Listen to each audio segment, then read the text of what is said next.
Good morning, church family. I hope all are well. I'd like to talk with you for just a few minutes this morning about the subject of prayer. As we look in Luke, the 11th chapter, he records there some comments that Jesus made about how to pray and what the results will be from prayer. Starting in the 9th verse, "So I say to you, ask and it will be given to you. Seek and you will find. Knock and the door will be opened to you. For everyone who asks receives.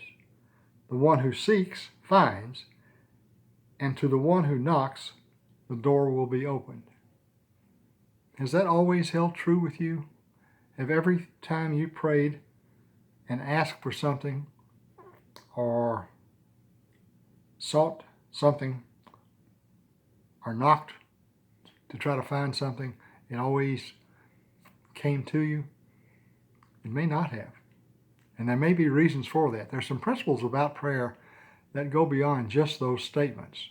They are a little bit conditional. As we look in James, for example, in the 4th chapter, he says there that you ask and do not receive because you ask amiss. If you ask for things from life instead of from God, you ask amiss. That is, you ask out of your desire for self-fulfillment. The more you fulfill yourself, the less you will seek God. Seek and you will find. Get to work. Narrow your focus and interest to this one thing. Have you ever sought God with your whole heart, or have you simply given Him a feeble cry after some emotional, painful occurrence or experience? Sometimes our prayers in that area are not as deep and as enthusiastic as they ought to be. So he advises here, the writer here, that we need to draw closer to God. The closer we are to Him, the more likely the prayers that we ask for will be responded to in a positive way. But he also talks about seeking, or knocking, Knock and it'll be open to you. Draw near to God. The door is closed and your heartbeat races as you knock. Cleanse your hands. Knock a bit louder. You begin to find that you're dirty.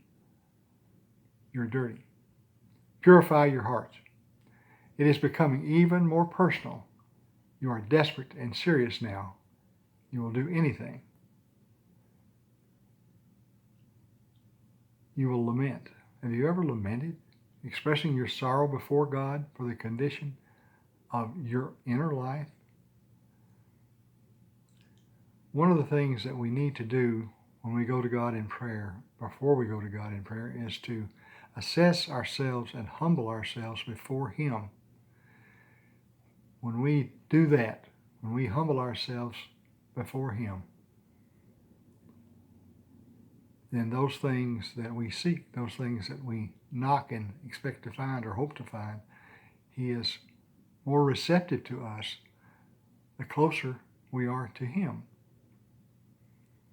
I would encourage you today, as you go about your day, to think about your prayer life. Is it lacking a little bit? Are things that you have hoped for or prayed for not been fulfilled and you can't understand quite why?